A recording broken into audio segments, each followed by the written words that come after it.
Section 1.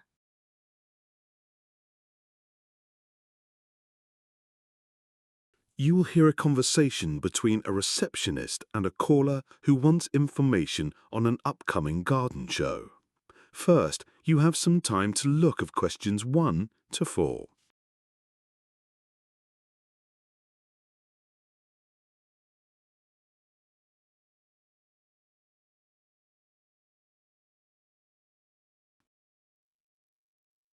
Now we shall begin. You should answer the questions as you listen, because you will not hear the recording a second time. Listen carefully and answer questions 1 to 4.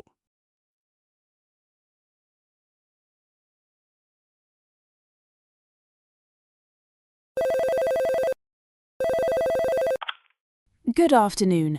You're through to the Manchester Council Events Department. How can I assist you today? Hi there. My wife and I are hoping to attend the annual garden show, but we need some additional information.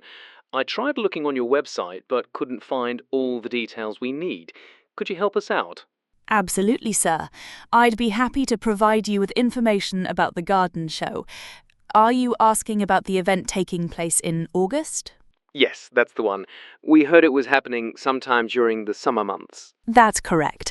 The Manchester Garden Show will run throughout August, featuring everything from traditional English cottage gardens to modern sustainable landscaping techniques. We'll have displays from some of the region's most talented professional gardeners and landscape designers. Sounds wonderful.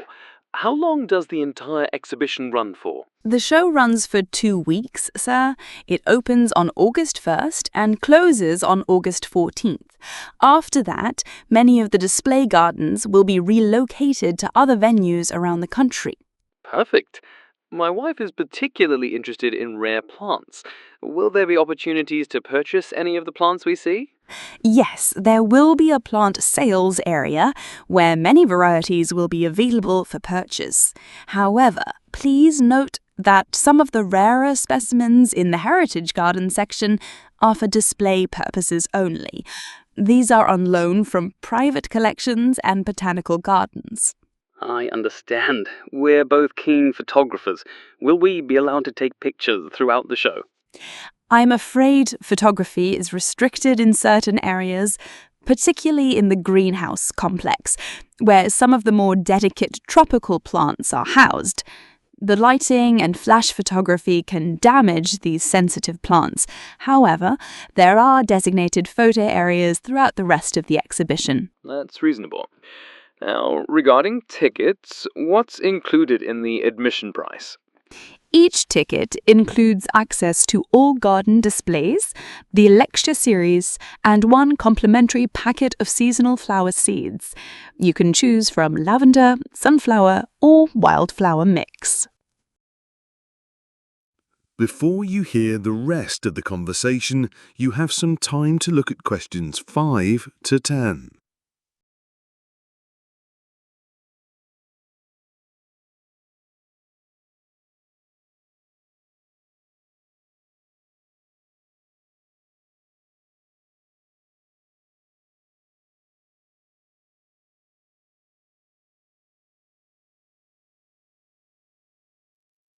Now listen and answer questions 5 to 10. That's a nice touch. What about pricing? I've heard different figures from various people. If you book online in advance, tickets are £25 each. However, if you purchase them at the gate, they're £35 each. So I definitely recommend booking ahead. That's quite a saving. Can I book tickets directly through you now? I can certainly start the process, but I'll need to transfer you to our booking manager, Sarah Henderson. She handles all the payment processing and will take your card details and contact information. That would be great. Before you transfer me, could you tell me where exactly the show is being held this year? Certainly. This year, we're using the Riverside Centre as our venue. It's a change from previous years due to renovations at our usual location. The Riverside Centre. I'm not familiar with that. Where is it located? It's quite convenient, actually. The center is located not far from the train station, so it's easily accessible by public transport. If you're driving, there's ample parking available on site. That's helpful. Is there somewhere I can get detailed directions? Yes, our website has a dedicated page with maps and directions. You can visit www.manchester-events.com for comprehensive travel information, including bus routes and parking details. Excellent. And if we have questions after today, what's the best way to reach you? Well, you can always call during business hours. We find that email is usually the most efficient way to handle inquiries. You can reach us through the contact form on our website, and we typically respond within 24 hours. That's hence perfect. I think we have all the information we need. Wonderful. Let me transfer you to Sarah now. She'll get your booking sorted out. Enjoy the garden show. Thank you so much for your help. That is the end of Section 1. Section 2. You will hear a gym coordinator talking to a group of potential new members. First, you have some time to look at questions 11 to 15.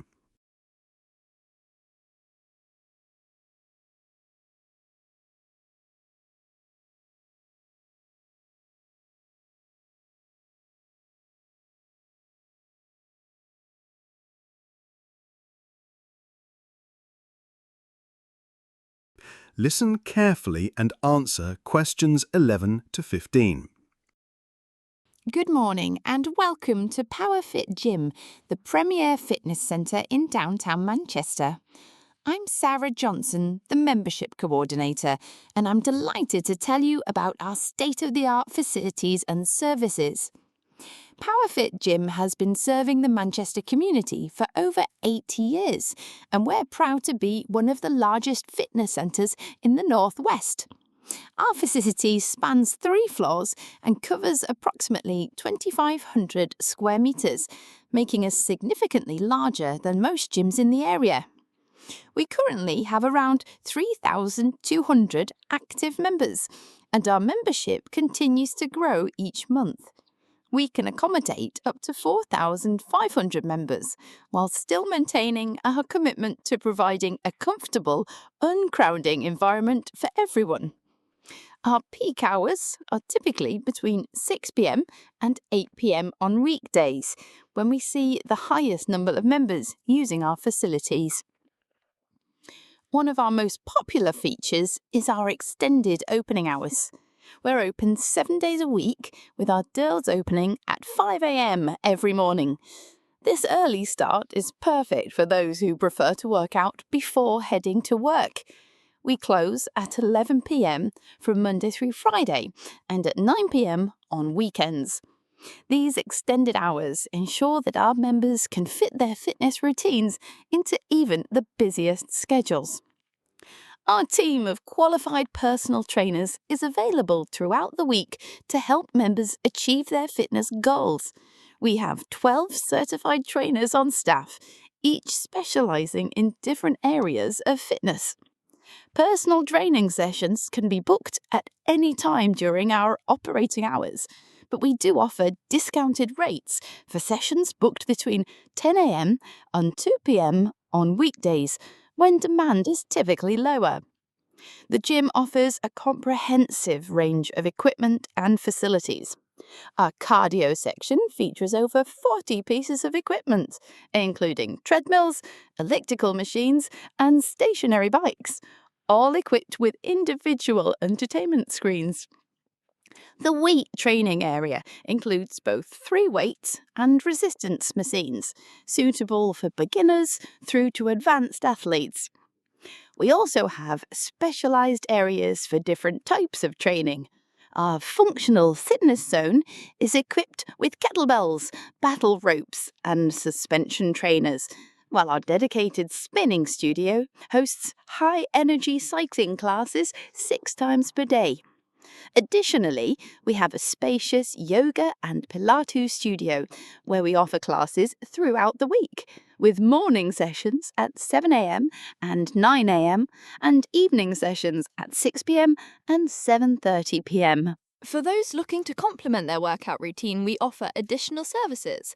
Our in-house nutritionist, Dr. Martinez, provides personalized meal planning and dietary advice. Consultations with Dr. Martinez can be scheduled on Tuesdays and Thursdays between 2 p.m. and 6 p.m. and on Saturdays from 9 a.m. to 1 p.m. We also have a fully equipped sports therapy clinic within the gym. Our qualified sports therapist, James Mitchell, specializes in injury prevention and rehabilitation. He's available for appointments Monday through Wednesday, and his services are particularly popular among our more serious athletes and those recovering from injuries. Membership at PowerFit Gym include access to all our facilities and equipment, as well as complimentary towel service and secure locker rentals. We offer 3 membership tiers: Basic, Premium, and Elite. The Basic membership provides access to the gym floor and group fitness classes, while Premium members also receive 2 personal training sessions per month and unlimited access to our sauna and steam room facilities. Our Elite membership is our most comprehensive package, including everything in the Premium tier, plus monthly consultations with our nutritionist, priority booking for all classes, and guest privileges, allowing members to bring a friend twice per month. Before you hear the rest of the talk, you have some time to look at questions 16 to 20.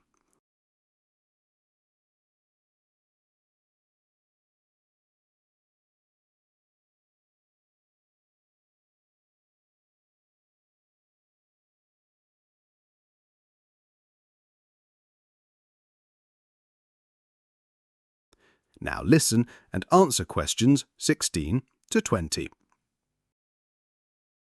Now, please look at the map I've given you of PowerFit Gym's main floor layout. For new members visiting our facility, the reception desk is located immediately to your right as you enter through the main entrance. Our friendly staff are always available to help with any questions or concerns you might have.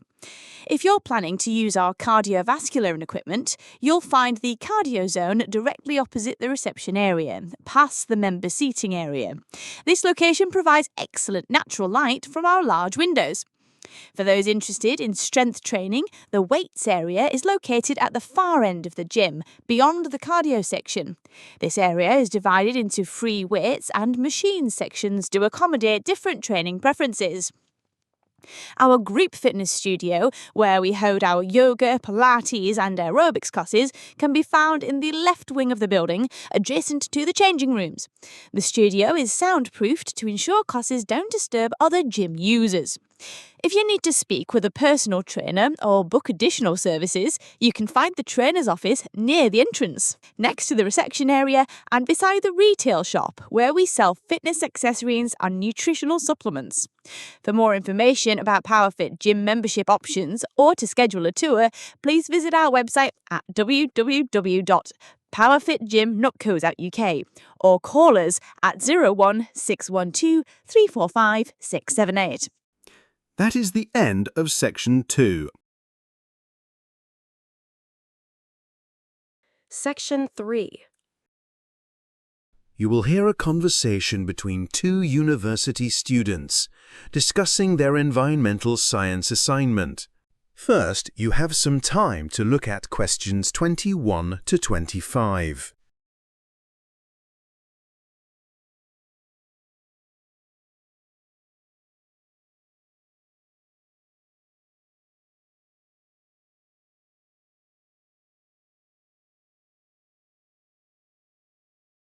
Listen carefully and answer questions 21 to 25. Sarah, have you finished reading the articles for our climate change assignment?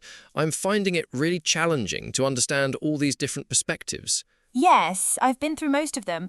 What's confusing you exactly? Well, there are so many researchers with different views on renewable energy solutions.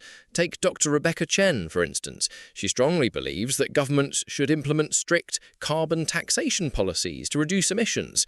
She argues that financial penalties are the most effective way to force companies to change their behaviour. I've read her work too. It's quite compelling, though I'm not sure how realistic it is politically. What about Professor James Wilson's research? He takes a completely different approach. Oh yes, Wilson focuses on technological innovation rather than policy changes. He thinks that investing heavily in advanced solar panel technology is the key to solving our energy crisis. He's particularly excited about the new photovoltaic cells that can generate electricity even in low light conditions. That's interesting. I was more impressed by Dr. Amanda Foster's work on wind energy systems. She's been studying how modern wind turbines can be integrated into urban environments without causing noise pollution. Her designs are revolutionary. They're almost silent compared to traditional turbines. I haven't looked at Foster's research yet, but I did spend a lot of time reading about Professor Michael Thompson's hydroelectric projects. He's been working on small-scale water power generators that can be installed in residential areas. The idea is that even small streams can provide enough energy for individual households. That sounds promising for rural communities. Speaking of water, did you read Dr. Lisa Rodriguez's study on ocean thermal energy? She's been researching how temperature differences in seawater can be converted into electricity. It's quite fascinating. She believes this method could provide clean energy for coastal cities. No, I missed that one. There's just so much to cover. The last researcher I studied was Professor David Kim, who's been working on geothermal energy extraction. He's developed new techniques for accessing underground heat sources that were previously too deep to reach economically. Kim's work is groundbreaking. I attended one of his lectures last semester. He showed us how geothermal energy could potentially power entire cities if we can overcome the initial installation costs. It's amazing how many different approaches there are, but I'm still struggling to understand which solutions are most practical for immediate implementation. That's exactly what we need to analyse in our assignment. We have to evaluate not just the environmental benefits, but also the economic feasibility of each approach. Before you hear the rest of the conversation, you have some time to look at questions 26 to 30.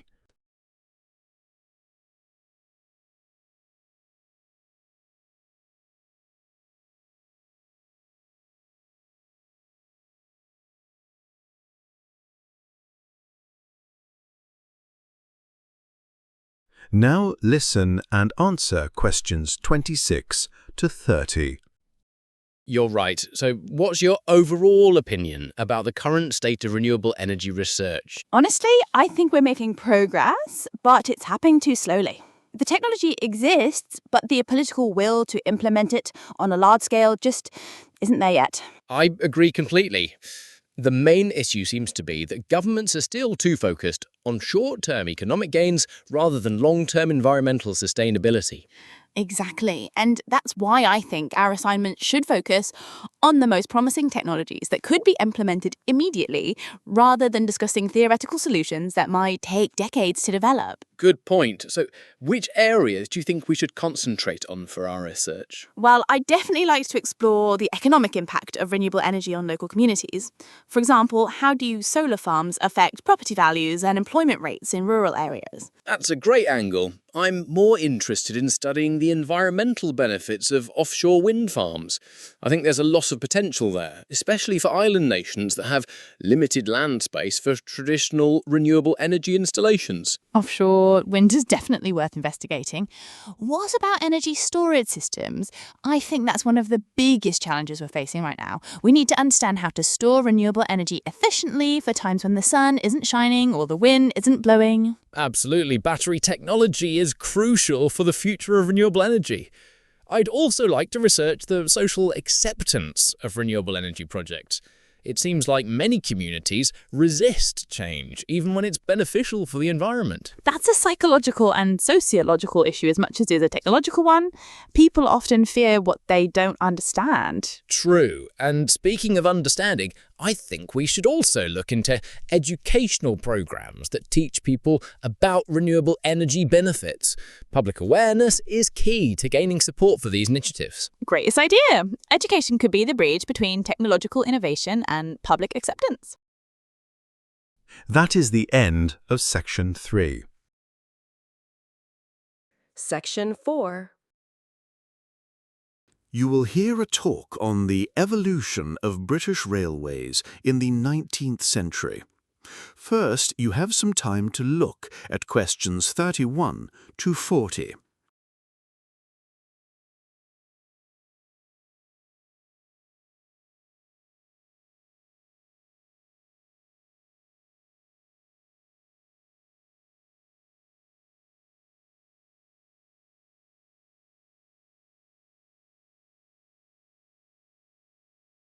Listen carefully and answer questions 31 to 40.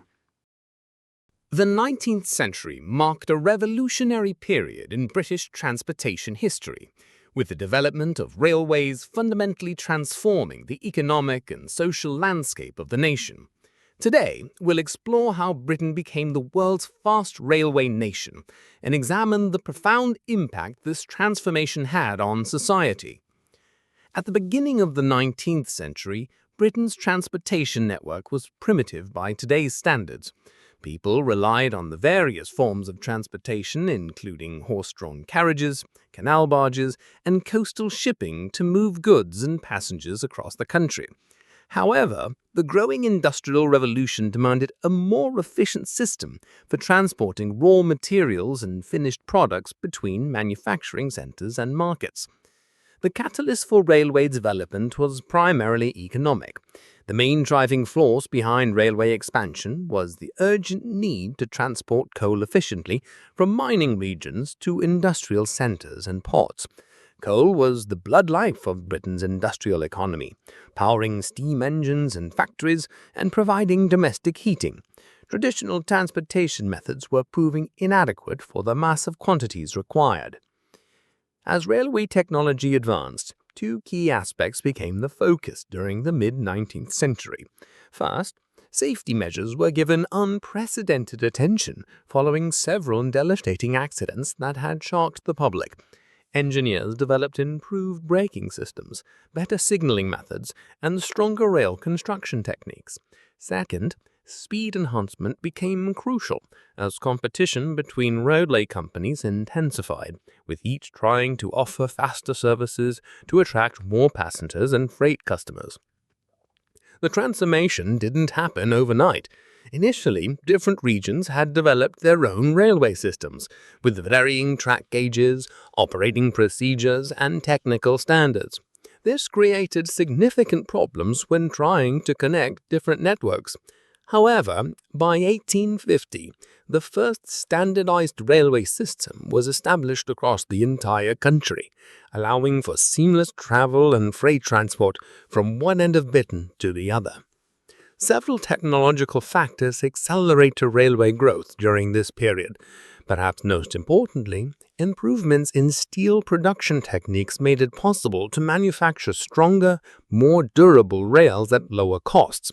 The development of more efficient steam locomotives also played a crucial role, as did advances in engineering that allowed for the construction of impressive viaducts, tunnels, and bridges that could overcome geographical obstacles. The social impact of railways was equally dramatic. For the first time in history, ordinary people could travel long distances quickly and affordably. Railways became popular because they offered a reliable method of travel that wasn't dependent on weather conditions like road transport or limited by roads like canal transport. This mobility revolutionized social relationships, allowing families to maintain connections across greater distances and enabling workers to seek employment in distant cities. The economic structure of railway development was particularly interesting.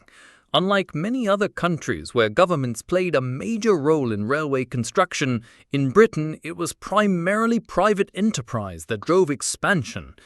Railway companies were responsible for most of the construction and maintenance of the rail network. These companies raised capital through stock exchanges, hired their own engineers and workers, and competed fiercely for profitable routes. This competitive environment led to both benefits and problems. On the positive side, competition between different railway companies were organized to improve services, leading to better facilities, more frequent trains, and competitive pricing. Companies invested heavily in impressive railway stations, comfortable carriages, and reliable timetables to attract customers. However, the competitive system also created inefficiencies.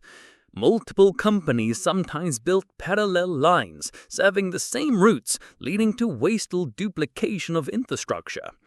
Some remote areas were left without railway service because they weren't considered profitable enough, while major cities sometimes had several competing stations that weren't connected to each other. The scale of railway employment was staggering. The industry created an entirely new category of skilled workers, from engine drivers and signalmen to station masters and track maintenance crews. By the 1890s, thousands of railway workers were employed across the country, making the railway industry one of Britain's largest employers. These workers formed tight-knit communities, often living in company-provided housing near railway yards and stations. The railways also transformed British agriculture and commerce. Farmers could now transport fresh produce to distant markets quickly, leading to specialization in different regions. Coastal fishing towns could send their catch to inland cities, while manufacturing centers could distribute their products nationwide. This integration of markets contributed significantly to Britain's economic growth during the Victorian era. The impact extended beyond economics to social and cultural changes. Railways enabled the growth of seaside resorts, as working-class families could afford day trips to the post. They facilitated the spread of newspapers and mail, improving communication across the country. Standard time zones were established to coordinate railway timetables, replacing the previous system where each town kept its own local time. The success of Britain's railway system inspired similar developments worldwide. British engineers, locomotives, and capital were exported to help build railways in Europe, North America, India, and other parts of the British Empire. In many ways, the 19th century railway boom represented Britain's emergence as the world's first truly industrial nation. Looking back, it's clear that the development of railways in 19th century Britain was more than just a transportation revolution. It was a fundamental transformation that reshaped the economic, social, and physical landscape of the nation. That is the end of Section 4 and the end of the IELTS listening test.